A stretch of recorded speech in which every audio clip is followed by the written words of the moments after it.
Now, I'm delighted to welcome on stage, first of all, my colleagues, Elena Scaramucci, who will moderate the next panel, and Janne Kalliala, who will do the introduction, as well as our panelist, Carlota Reyners Fontana. Please, Carlota, don't take here. Axel, you can sit here, for example. Felipe next to Axel. And yeah, Yusuke, thank you. And Carlos, if you would, thank you. Thank you so much. You're all set. The mic to still different for the slide. Yeah, stay out with it.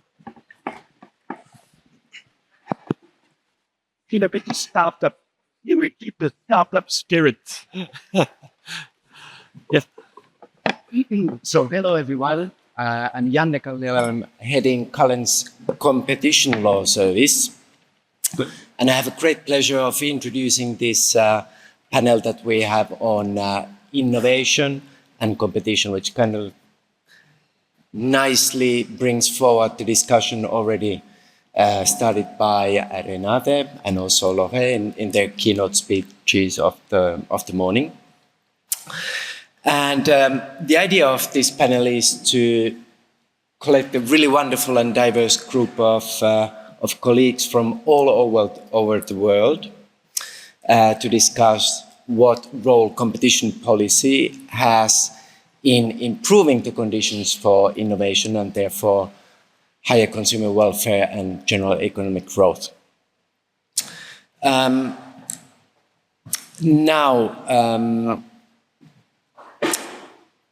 Maybe at this point already I introduced the panelists. So true to the Cullen International's DNA toward international, we have Carlota Reyners. She's a director responsible for enforcing antitrust, merger control and state aid rules in the IT sector and also in communications and media at the DG Comp of the European Commission.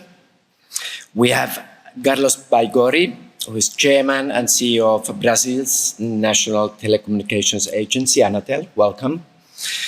We have Yusuke Takahara, who is a competition attaché at the mission of Japan to the EU, seconded from the Japan's competition authority. And we have Felipe Diaz, Executive Director of Colombia's Communications Regulation Commission, CRC. Welcome to all.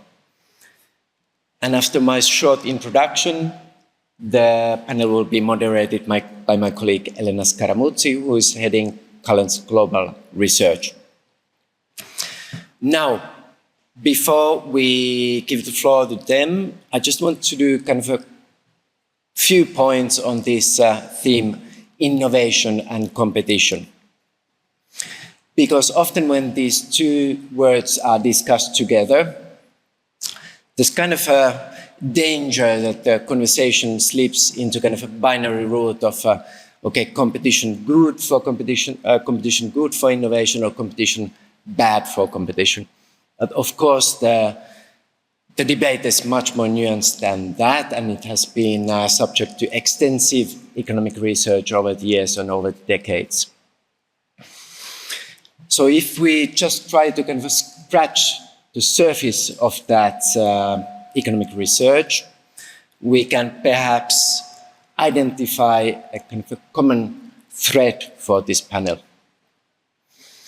And it could be that, okay, surely competition is a very important driver for innovation. But on the other hand, there's a feedback loop then. Innovation has the potential of disrupting the markets, so breakthrough innovations specifically have the potential of disrupting the markets and also therefore disrupting competition. And here on the slide, I have just collected kind of snippets from Cullen International reports that will probably come through when our panelists will discuss this kind of macro issue of innovation through these topics.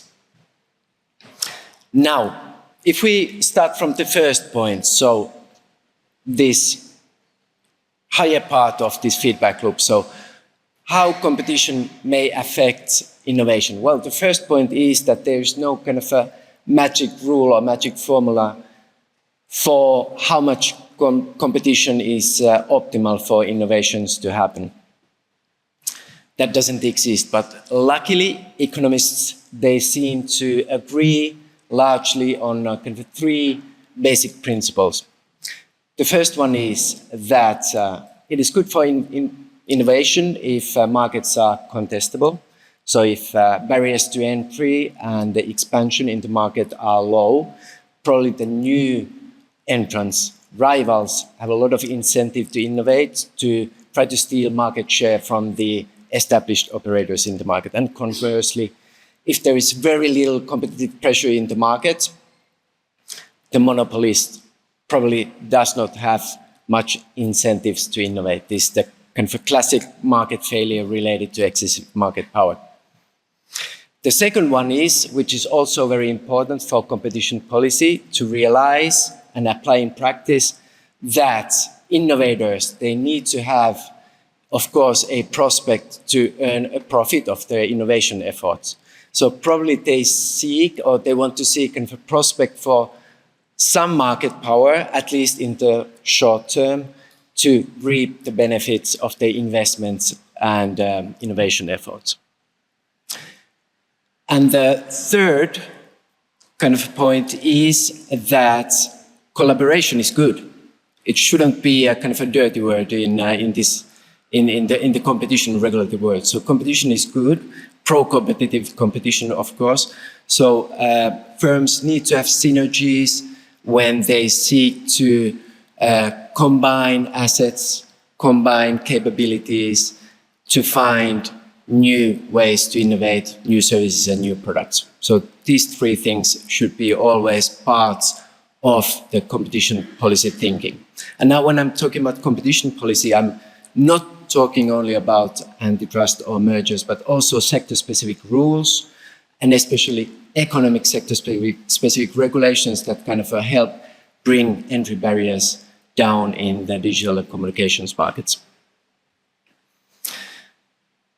Then if we go to kind of a second part of this loop, how innovation affects competition.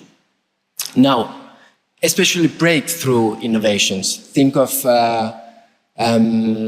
broadband mobile networks, 4G, 5G. Think of, from there, we then had the smartphones that completely disrupted the existing handset markets. And from there, we had the online platform business models that completely changed the competitive environment in many markets and also created new markets.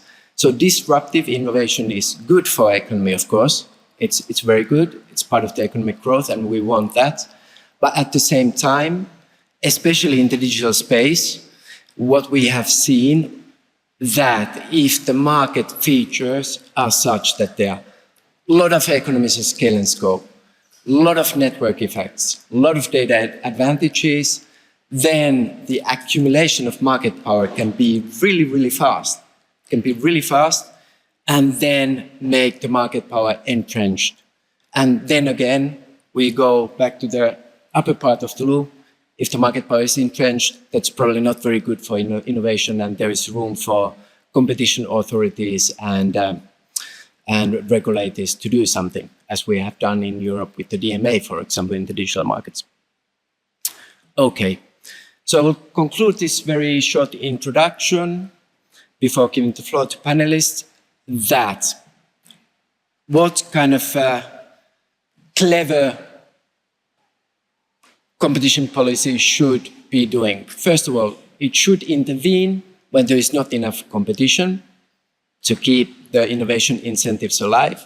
But at the same time, it should be clever about the enforcement and intervention, not to kind of destroy or interrupt too much with the innovation capabilities and incentives that we need to have in the market. So it's a balancing act.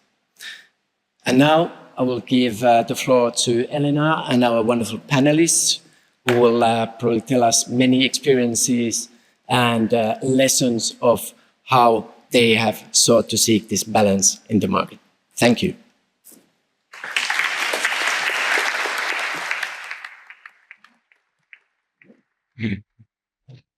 Thank you. Thank you, Janne, for this introduction. Indeed, this is a challenging panel, first of all, because it's a very complex topic to discuss, very challenging, because of course everyone wants to foster competition, foster innovation, but there are different recipes, different experiences, and so the objective today is, of course, not to go too much in detail in the different experiences, but for sure to listen from different perspectives and views, and for that reason, we really wanted at Cullen to invite representatives from different jurisdictions from around the world to share their experiences and also how they see the current challenges and opportunities. So it's a broad discussion. Time is very limited because we have 5 super interesting panelists. So I start immediately from the first question to Carlota. And Carlota, thank you for being here today. And really what we wanted to share with you, to discuss and to hear from you is about the new merger guidelines that are still under consultation. So it's also an opportunity to clarify some of the points. Because in the guidelines, there is a concept of new type of efficiencies that can trigger let's say, innovation and somehow bring benefits in mergers. So if you could a bit explain what is the rationale and how this would be implemented in practice. Thank you very much, Elena. Thanks very much for the invite. It's a pleasure to be in this very distinguished place. Bibliothèque Solvay. I see many familiar cases. I'm not speaking telecoms today, but more merger guidelines.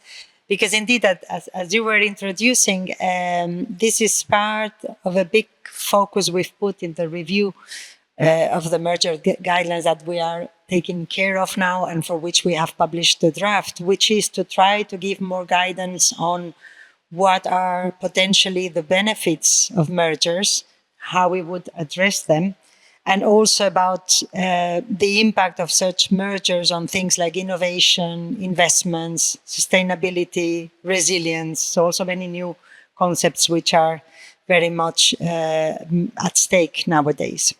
So the draft indeed is putting forward a new framework where we are focusing more on innovation and investment as part of what we call a more dynamic approach. So an approach where we try to have an even more forward-looking approach to the impact of a transaction and trying to understand what could be our assessment of what we consider to be dynamic harm. So harm that can happen on innovation, for example, or on investments as we go forward, but also more guidance as to how we can consider and assess merger benefits. So maybe starting with the part on the benefits, there are quite some novelties, but I would mention 3 in particular. So when looking at efficiencies, this is something which is already in our framework, but now we are resetting in a way the process of assessment of these efficiencies and starting by putting them forward from the start and inviting the parties to come and explain from the start what are the benefits and the efficiencies they see from the merger. So this is not anymore an afterthought, something we look at the very end after we have assessed and established that there is harm. Okay, then the parties come and say, but wait a minute, there are some things which could be positive. No, actually, we are really calling on having an assessment that comes forward before.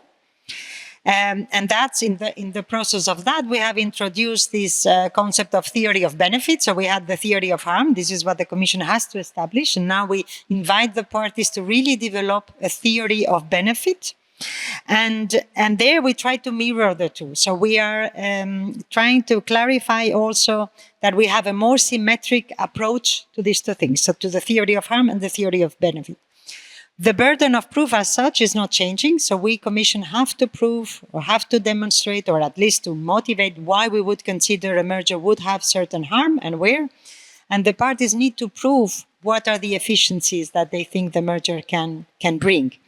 But when doing so, we are aligning the standard that is required to prove this. And then we will still have the obligation as Commission to take the two and to balance this. And this is established in our merger regulation. So this is our frame that we are not changing so far, but is also part of the case law, and notably the CK Telecoms case in telecoms actually, which has confirmed the approach to how we look at the harm and benefits. But we think that by inviting the parties to come forward before, by aligning the level of evidentiary proof that they have to bring to that we have to bring, that would help to have a more balanced approach. And last, we have this novel entire framework of what we call dynamic efficiencies. So those are the efficiencies that are very likely to materialize later, in a point of time later, but that we are seeking to understand already now at the moment when we look at the transactions. What are the incentives of the parties to make sure that those efficiencies materialize later? And that's why it's a more dynamic approach to the assessment of that.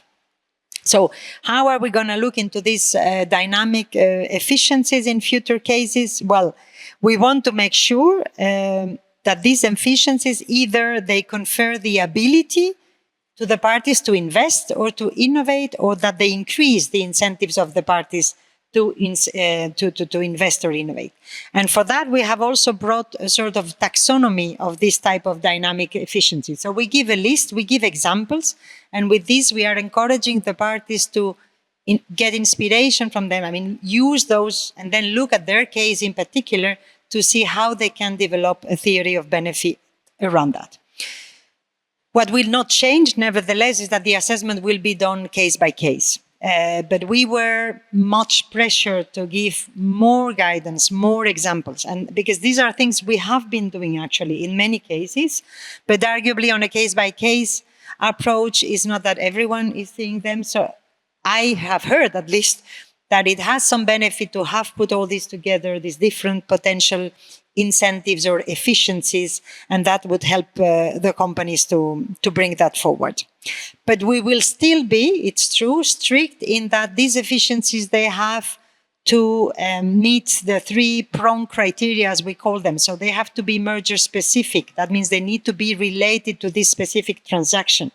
We need to be able to verify them. So we cannot just have statements from the parties. We need to have evidence and a story that explains why we can believe that this will happen in the future. And we should be able to quantify. So the parties should be able to quantify to some extent. And we give ideas of what type of evidence we are expecting from the parties, from economic studies or internal documents or things they would have developed themselves.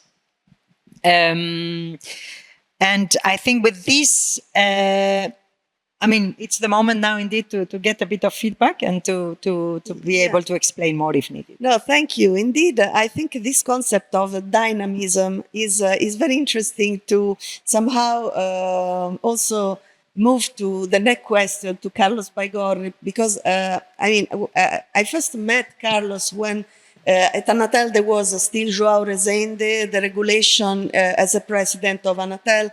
The regulation was still quite rigid in certain ways, and I have seen with his entrance at ANATEL, he was in charge of competition as an advisor, special advisor for competition. So his goal at that time was to introduce and boost competition to really bring also to to deliver all the potential that competition could bring to a country like Brazil with a lot of still infrastructure challenges and so on. So now I'm so glad to have Carlos to share his views about this path, because not only how he managed to transform regulation in introducing certain amount of flexibility and adaptation to the local environment, but also bringing a lot of investment to the country, new infrastructure, and so on, while maintaining competition. And also the relationship with the competition authority, because ANATEL and CADE have been working together in many regards, including not only with regards to mergers, for example, but also with regard to sharing infrastructure, sharing spectrum. So there is a lot of experience. So I would like you to share very briefly what are the main lessons in this trajectory. Thank you, Elena. First of all, thank you so much for Felipe to inviting us here for the celebration of 4 years of Cullen. And before going to this point, just to mention that Renata put in her keynote speak about the Brussels effect. And ANATEL being here is a clear example of the Brussels effect, because the first time that I came to Brussels long time ago was first to understand with Cullen and with the EU about the framework for ex-ante regulation based on significant market power. And we adapted that framework to Brazil. And as I say, we tropicalized it. Of course, we didn't copy and paste, as Felipe said, but we did a bit of change that generated some frictions with Brussels. But specifically, what we created there was a regulatory holiday for fiber networks, for the sharing of the fiber networks. Considering back then, almost 15 years ago, we didn't have any fiber in Brazil. And then we said, we're not going to create regulation for sharing of fiber before there's any fiber. So instead of that, we are going to create a regulatory holiday and say that whoever builds fiber in Brazil will not have to share it for the next 10 years. And I remember that Portugal tried to do something like that, and somebody were really angry with them. And then we did it there in Brazil. And what we have today is that right now we have a abundance of fiber that's crazy. We have almost 20,000 fiber operators in Brazil. A lot of them working national level, some of them working neighborhood-wise operations. And what I can say, Elena, is that today, and after the support, and after all these Brussels effects and the support of Cullen, in Brazil today, we are completely obsessed with competition in our regulation. We focus on only one thing, competition. And why is that? And you can say, no, and what about consumer rights? What about quality indicators? What about KPIs, latency, jitter, and all that stuff? The real empowerment of consumer is having the power of choice. So if we are able to guarantee that consumers, they have different options from different service providers, in the end, this is not the willing of the government that's going to produce competition, is going to produce welfare to the customers, but it's the competition of the market. And we were able to do that, being really focused and taking all the red tape. What you mentioned in the beginning, before we changed our mindset like 15 years ago, the vision of Brazil was to have a lot of regulations, a lot of KPIs, a lot of red tape, big operators that we could control and sanction them and give them fines if they were not able to comply with our rules. That was generating a lot of problems. Companies were not complying. For them, it was cheaper to go to the courts and challenge all the fines. We would say to the customers that they had a lot of rights, but in the end of the day, they were not seeing that rights happening. And this generated a vicious circle of frustration. Frustration for the operators, frustration for the government, frustration for the users, frustration for everyone. And we decided that we would change completely this mindset. And we said, you know what? A regulatory holiday, nobody has to share fiber, and whoever has less than 5,000 customers don't even need a license to operate in Brazil. So people, you can start your broadband operation nationwide, and you don't have license, you don't have to pay a license, you don't have KPIs, you don't have obligations, you don't have anything. And once that you reach 5,000 customers, you send an email to ANATEL, you pay a $400 license one time only, and then you can operate under a license. And with this kind of open market vision, we able to create this market of 20,000 ISP operators. And this is a completely, right now, insane market, because we have so many operators that basically a bunch of our statistics, they are we don't have good statistics because we don't have how to collect data from all the operators. And we did something similar when we look to mobile. When we look to the mobile market, I remember when I entered in Brazil, in ANATEL, there was the leadership back then said, Brazil is a big country, we need to have 5 national players. We need 5 national players because Brazil is really big. And what we saw is that after several years of this artificial competition, 2 of these companies, they went bankrupt. And then we had a consolidation forced by market reality. And right now, we allowed the 5-to-3 consolidation. Of course, we reserved a part of spectrum to guarantee that this market is contestable. And what we are seeing is that the contestability of the market is much stronger than in reducing the risk of market abuse than enforcement of the regulator. And this is what we see in ISP, in the fiber market also. We have been seeing a lot of consolidation, but we see that even though you have consolidation, we don't see a rise in prices, we don't see degradation in quality, because they know if they start rising prices, the entrance to the market is completely open, that this would create conditions for a new entrant to come and get those customers that are not happy with the new situation. So what we believe is that contestability is the real measure to mitigate the risk of market power abuse. And we have that in satellite also. We have all the LEO, GEO, all the satellite constellations. They have authorization to operate in Brazil. I think we are the biggest market, the second biggest market of LEO in the worldwide. And this is our vision. Everybody is welcome. There's a lot of you. Our biggest companies in Brazil are from Europe. We have Telefônica Vivo in Brazil is the biggest player. Telecom Italia with TIM. And what we've seen that this is a really big market and everyone can make business there. And what drives competition and innovation is, this is my last word, is not the willing of the government, of the regulator. It's the desire of small entrepreneurs to be millionaires. Is that what makes innovation? And with this, for example, with this amount of ISP providers, we have some innovation that we never imagined before. Because there's so competitive market, and in Brazil the taxes are so high that one way to be more competitive is paying less taxes. And what they look for, they saw an opportunity that if you embed in the broadband payment every month that you pay a signature of a platform for ebooks, you can pay less tribute, less taxes, because you don't pay taxes in books in Brazil. And then now what happens that all these ISPs, they give books to the customer. So in Brazil right now, we have a boom in literature, people reading books and audiobooks because everybody now have access to books. So the telecom network became the major distribution channel of books in Brazil. And this is an innovation that nobody at ANATEL thought. This was something because this guy from a telecom operator, they had this idea.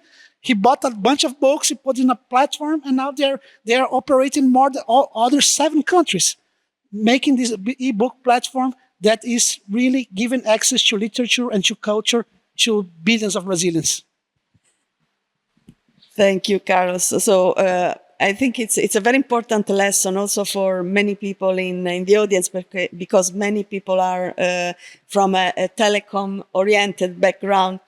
But I would like to ask our friend Yusuke to tell us a bit about this framework that has been introduced recently in Japan, that is a sort of DMA. It's an ex ante regime addressing the market power of gatekeepers. So under that framework, for example, both Google and Apple were designated as platform with market power, and some obligations were triggered under that designation. I would like to understand a bit, because we know quite sufficiently, most of us, about the DMA, but to understand a bit both the rationale and also how this framework is being implemented in Japan. I assume that the type of issues and challenges were similar to Europe, but I would like to understand a bit the version made in Japan. Yeah, thank you so much for that excellent question and for setting the stage so well. And it looks like I might be the only Asian participant in this room, and I'm always a pleasure to share the Japanese perspective with European colleagues. So, as Elena rightly pointed out, Japan is indeed one of the very few jurisdictions that has established an ex ante competition regime for digital platforms. So in this event, we have been discussing a telecom sector, which had historically gathers tons of attention from antitrust regulators all over the world. The JFTC has also worked closely with our telecom ministry to ensure fair competition within the traditional telecom sector, so such as regulating network access. And we even have a long history of utilizing joint guidelines with the telecom ministry to manage these infrastructure bottlenecks. So while the telecom industry is still a crucial bottleneck, the center of the gravity for competition has clearly shifted in recent years. The primary anti-competitive concerns have moved from the infrastructure layer to the service platform layer. So specifically, the mobile ecosystem controlled by a few digital giants. So this is the exact reason why the Smartphone Act in Japan has become the core focus of our current digital enforcement strategy. So our specific regulation for the mobile ecosystem is already in force since last December. So under this framework, the JFTC has designated two gatekeepers, Apple and Google. So the rationale of this regulation, so it is actually very simple. So our objective is to ensure fair competition and secure a level playing field in mobile sector. So however, I want to clarify one important point to avoid any misunderstanding. So this law is not designed to weaken gatekeepers or penalize their success. So we have absolutely no intention of undermining the market principle that companies should reap the rewards of true innovation. So, but as we all know, the digital ecosystem is deeply interconnected. Our major issue arises when a company holding a dominant position in one core service uses that power as a lever to exclude competitors in adjacent areas. So extending a monopoly from one market into another is not innovation. So it's just a classic exclusive conduct under antitrust law. So some argue regulation stifles innovation, but we believe a smart regulation acts as a catalyst, so a trigger that opens up closed ecosystems and invites a new wave of innovation from dynamic competitors.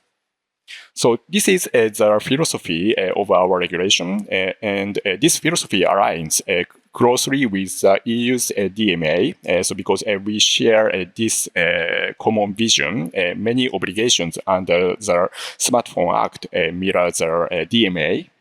So for instance, much like Article 6.5 of the DMA, our law prohibits self-preferencing by gatekeepers. So similar to Article 6.4, it requires platforms to allow alternative app stores to give developers and users a genuine choice. And just like Article 6.3 of the DMA, it mandates choice screens for browsers and such services. So turning to the differences between the DMA and the Smartphone Act, the most significant distinction lies in the scope. So, as the name suggests, Japan's Smartphone Act focuses strictly on the mobile sector, while the DMA applies across a wide range of core platform services. So I think as an enforcer, an all-encompassing, very flexible law might seem like a dream. Because if we get more power, we can flexibly enforce the law. However, introducing powerful ex-ante regulations requires a responsible approach. So we tailored our regulation to our unique domestic reality. So in Japan, local businesses still compete effectively against big tech in several digital sectors. So there was no immediate need to designate gatekeepers everywhere. So, however, the mobile sector was a clear duopoly. So there are only two existing players, Google and Apple. So smartphones and also a smartphone have become far more critical than laptops in Japan. So they are actually are essential part of our daily social infrastructure. So therefore, the Smartphone Act is our highly targeted tool, allowing us to concentrate our enforcement resources and address serious problems very swiftly. So despite these structural differences, our core principle is identical to the DMA. So it is about promoting competition, ensuring the level playing field, and ultimately fostering the next generation of digital innovation. So thank you very much. It's very interesting to see this shift somehow that is happening in adapting somehow the legal and regulatory frameworks to really manage to somehow regulate and also see the face, let's say, the new issues, competition issues generated by the new type of technologies and so on. And but what is really interesting in these panels is also to discuss how these measures are being implemented somehow, and I would like to ask our Colombian friend, to Felipe Diaz, to tell us a bit, and we go back to the issue of consolidation somehow in the telecom sector.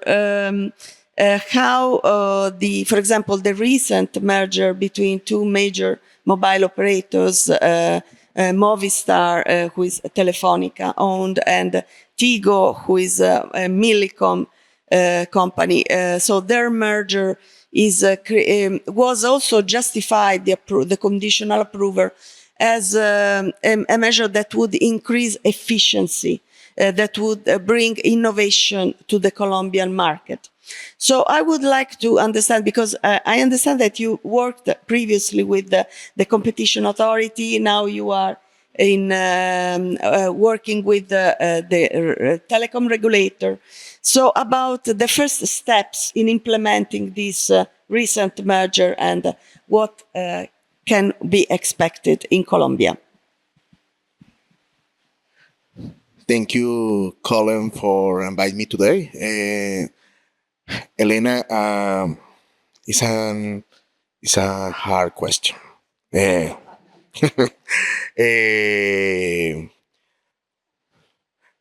Really, the CRC designed a broader regulatory strategy for this merger. We didn't look at the merger only as a business transaction. We look at as a structural shock to the telecommunication market in Colombia.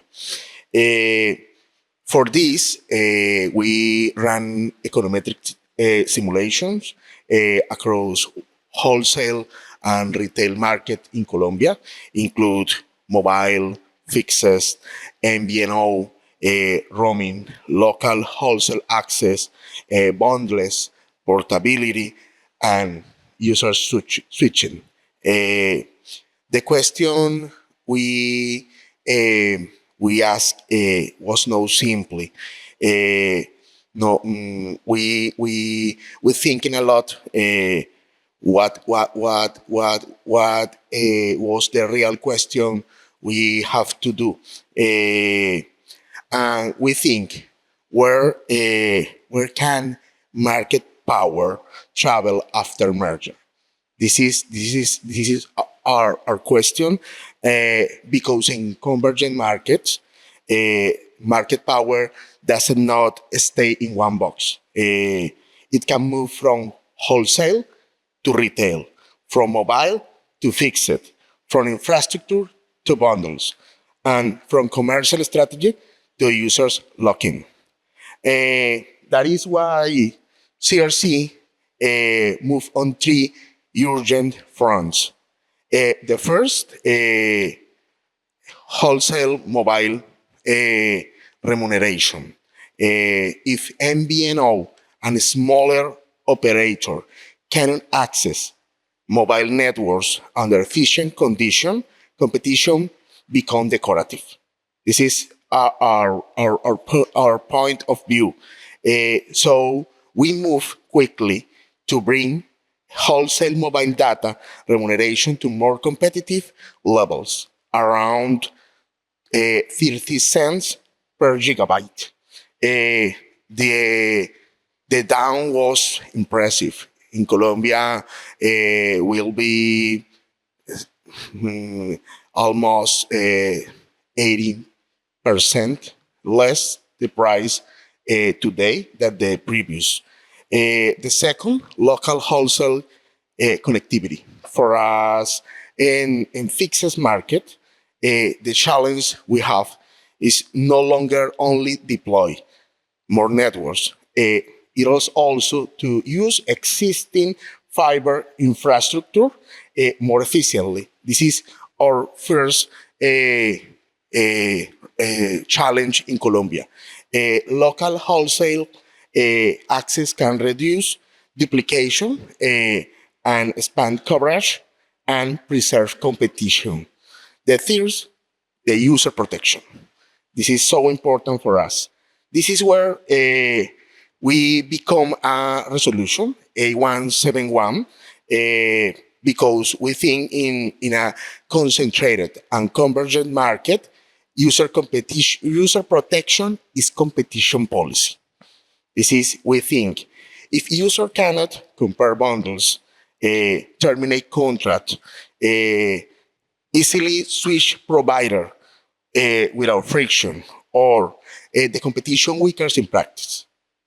This is we think a lot what can we do with this problem.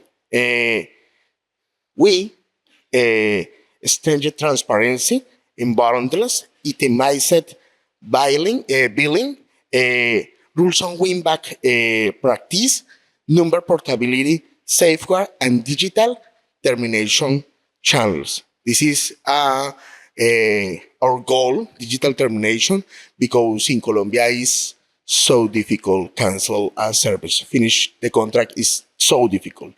But the point of CRC is more broader. The CRC did not respond with one measure. We redesigned the regulatory agenda from top to the bottom. We are now looking at wholesale transmission, backhaul, and backbone, and we all assessment fixes and mobile retail market, a holistic review of the user protection regimen. This include fraud and scams problem, A2P market, and a radical simplification of the information regime. For us, data reporting is not bureaucracy. We think it's the nervous system of the modern regulation. And this is where Cullen has been especially valuable for us. Cullen, for us, no is a simple data pass. It's a comparative mirror. It helps us to see what the others are doing, avoid regulatory, provincialism, and move faster with better evidence. So, for close, the CRC didn't respond merger with an isolated remedy. The CRC responded with a regulatory architecture. Our quick wins was attack where the risk was immediate, but structural reforms where the market is changing and better evidence where uncertainty remains. The objective for us is not punish scale. We think the scale is important. It's efficiency, and I agree with Carlota with the dynamic efficiency. The objective is to make sure that the scale don't become foreclosure. Thank you. Well, thank you very much, because here it's indeed seeing and discussing how frameworks are evolving, but in a strategic way, in a holistic way. And I think that the next point that I would like to address with Axel Desmedt, competition authority of Belgium, is the fact that recently you opened an investigation on a fiber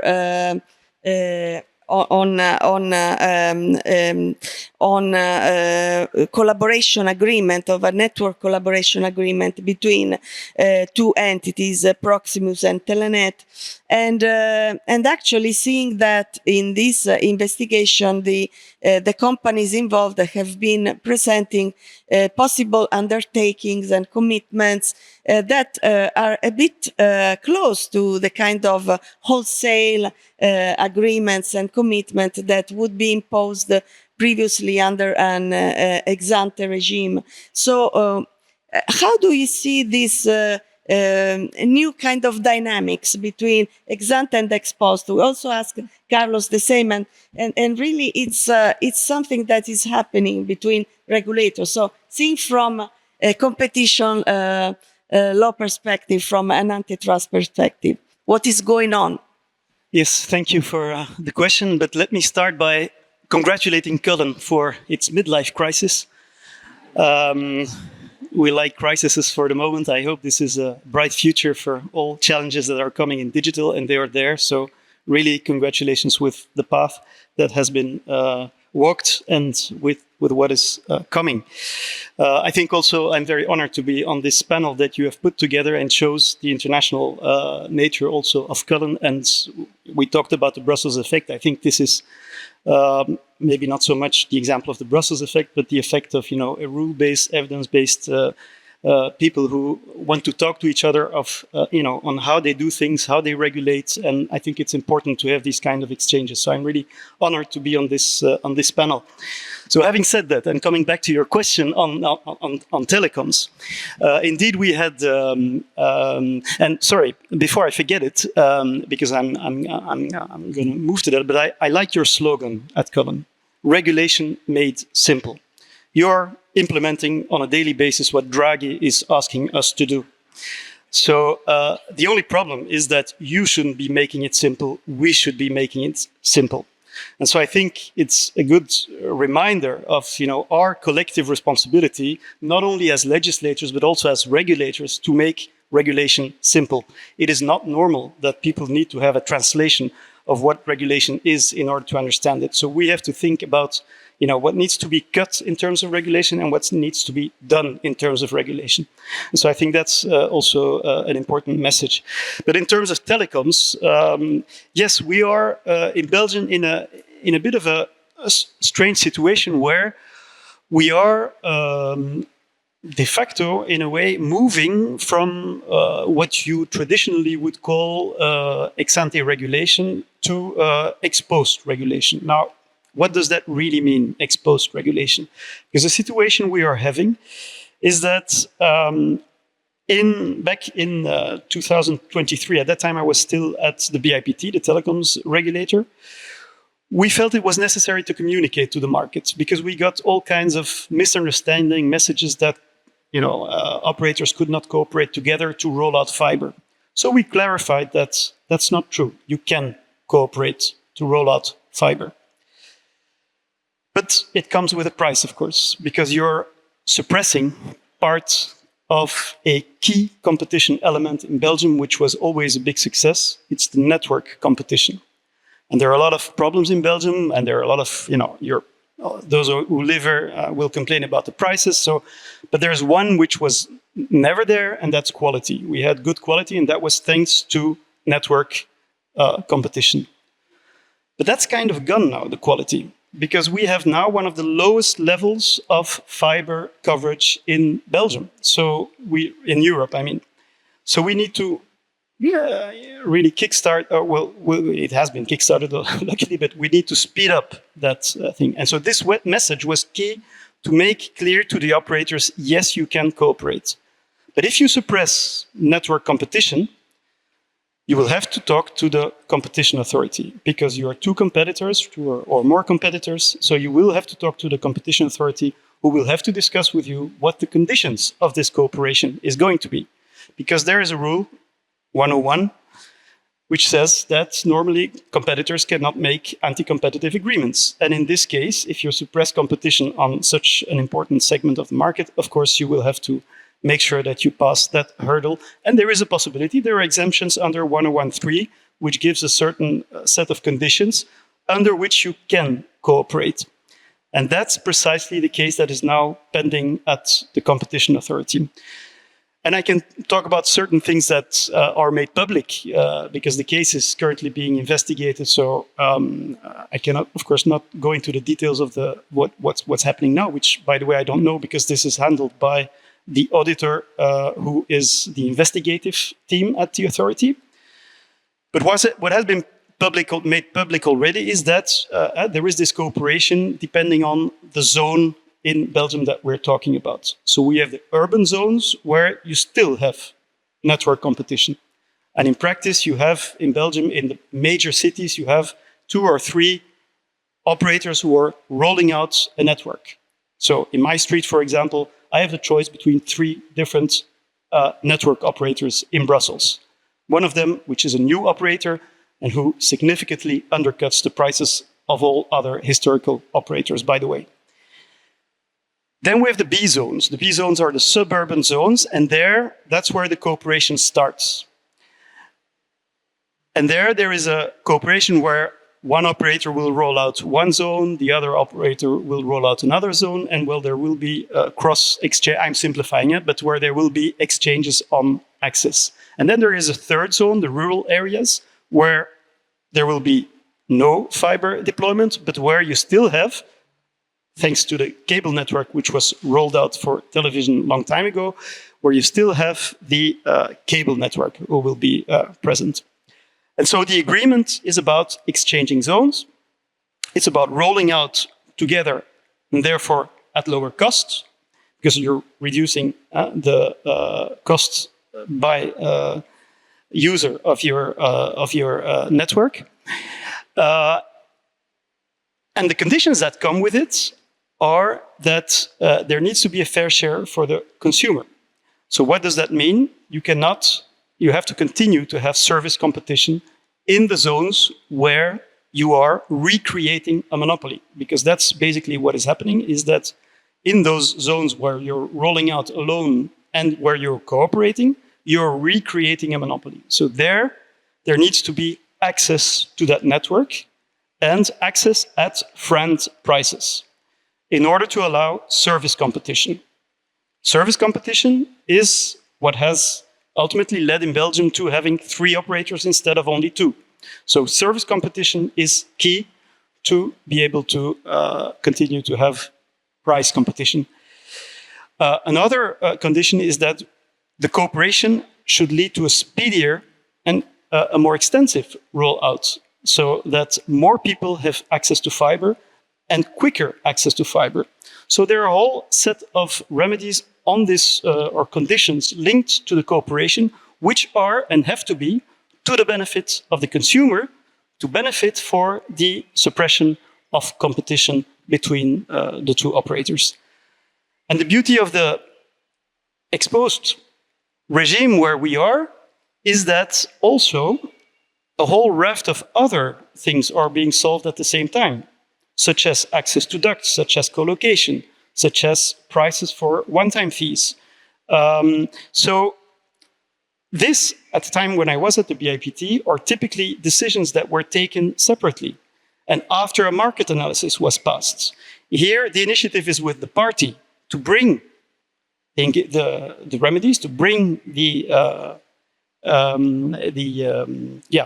commitments, and to make a holistic arrangement for, or to compensate for the agreement that restricts competition. So that's where you have a very beautiful interlinkage. And I want to finish by saying also that there is a structural governance issue being created between the competition authority and the sectoral authority, which is that the sectoral authority will be responsible for checking on the commitments that will be made by those parties. So the interplay between the competition authority and the sectoral authority in this particular case is particularly exemplary, I think. Yeah. And I'll finish with that. Thank you very much. No, I think that it's clear from each of the panelists that there is this kind of balancing and the reshaping on the relationship between ex ante and ex post rules to have a better functioning of the market, but also to bring in innovation. Now, since there is not time to ask another question to each of the panelists, I would give maybe the word to a couple of questions from the floor. You might want to ask the panelists, and then we see who wants to reply to your questions. So I invite you to really, ask questions to our panelists. And once again, I want to thank those who came from afar. So, in particular to Felipe and to Carlos, who must be with a bit of jet lag. So, the floor is yours now. Any question?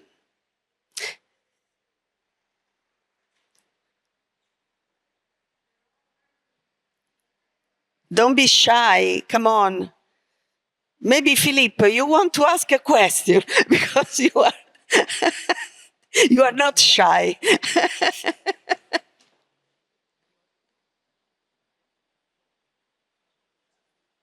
Okay, Alexia. Thank you very much. It was a wonderful panel. I'm Alexia Gonzalez from the OECD. I'm the head of digital connectivity.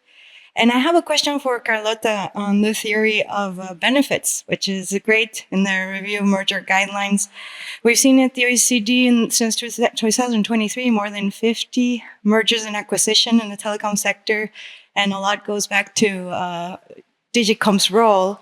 And you mentioned that you're looking at a dynamic efficiency, this new framework with a 3-pronged approach, and you say how to look at this, and you're saying you want to see a measurable and quantifiable approach to incentives to invest and innovate and the capability to invest and innovate. But at the beginning as well, you mentioned because the burden is still on the emerging parties for the innovation or efficiency defenses. But before it was done at the end of the process, like an afterthought, now you're changing the order, but we don't have a lot of empirical evidence from case law in the past years because it was in that order. So how do you go with this framework? How do you want to make it able to verify this and quantify this? How's the Commission looking at this? Yeah, thanks for the question. I mean, to some extent, there is and there is no change, if I may. No, so in a way, the idea that we would, when faced with the transaction, have to look into whether the transaction leads to a harm, but have to consider the efficiencies and therefore do the balancing and conclude whether there is a problem of competition is already there. It's in our regulation. But it's true that possibly both the Commission and the parties were putting a lot of emphasis on the harm, and typically the parties would always try to convince us that the harm is much more limited than what we would have initially seen, and therefore there is a lot of work that is put in that aspect of what is then the balancing. But it's also true that in some cases we have had parties coming forward with efficiencies discussions much earlier, or that we have incentivized them or invited them to do so. And that depends a bit on the type of mergers. But I have seen it, at least in our cases, both in digital or in telecoms. Even if you look at the Orange MásMóvil decision that was taken about 2 years ago, there we had a look at efficiencies also. I mean, we even had a longer time frame horizon for the investments and coverage expectations. So that's where I'm saying is not everything new. There is not a lot of data, we'll have to see, but I think we are also providing a bit more guidance on what's the type of evidence. That is also something the parties were often telling us, but what do you concretely want, you know? And there, I think we have to open up to, studies and data from the market, but also internal documents, which really the parties can explain to us how they have assessed this transaction and what were the benefits that we're seeing even before entering into that. So, yeah, let's see a bit the feedback we get, and I think it might still be a bit of a case-by-case analysis, but I think we've tried already in a very recent case, a joint venture, to provide a bit more of information of how we did the efficiencies analysis there, at least in our press release until the decision is published, and that would hopefully help giving guidance to the parties. Any other question?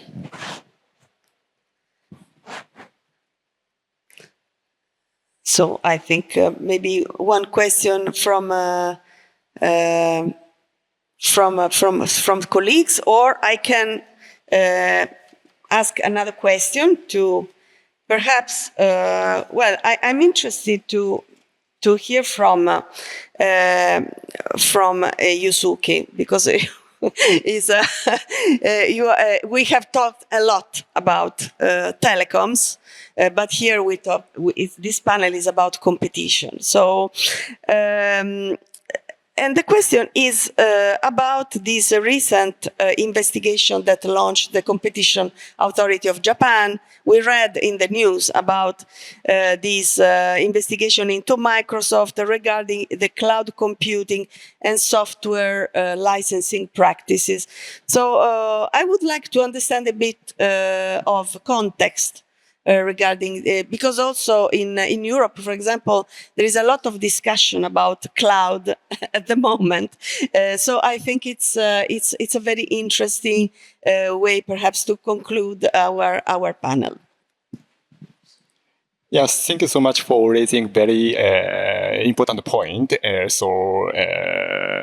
I think cloud infrastructure is indeed the backbone of the modern digital economy, and Japanese government and policymakers also take a close look at the cloud industries and try to invite domestic players into the cloud sector.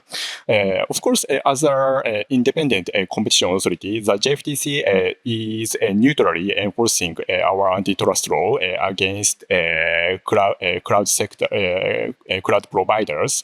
So one of the example is Microsoft case. So the JFTC recently launched an investigation into Microsoft cloud computing and software licensing practices.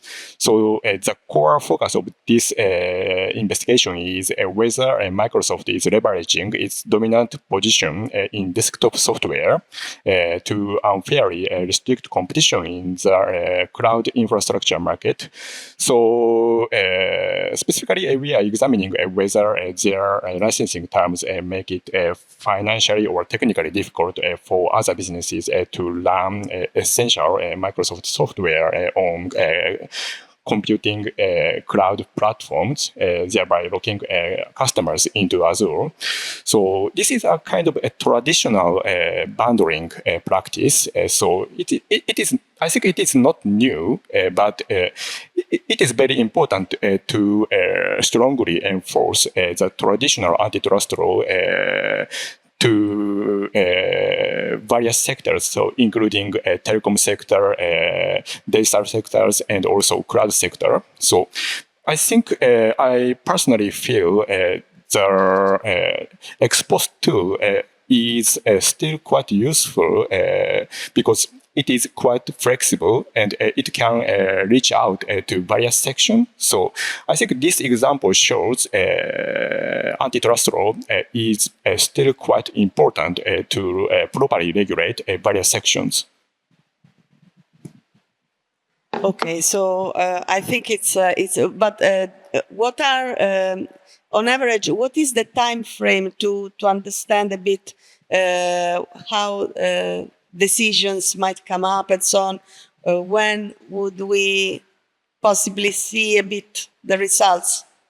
So to be honest, it is very difficult to comment on the ongoing case. Okay. But I think speed is very important because digital sector is evolving and developing quite fast. So I think the JFTC is working on this case to finish as soon as possible. Okay, so thank you. I don't know if there is time for another question, or maybe we close the panel now. Yes, I see Suzanne, my colleague, who is saying, yes, we need to close with the lunch is waiting for us. So I would like to thank really our panelists. A big applause to them. And so.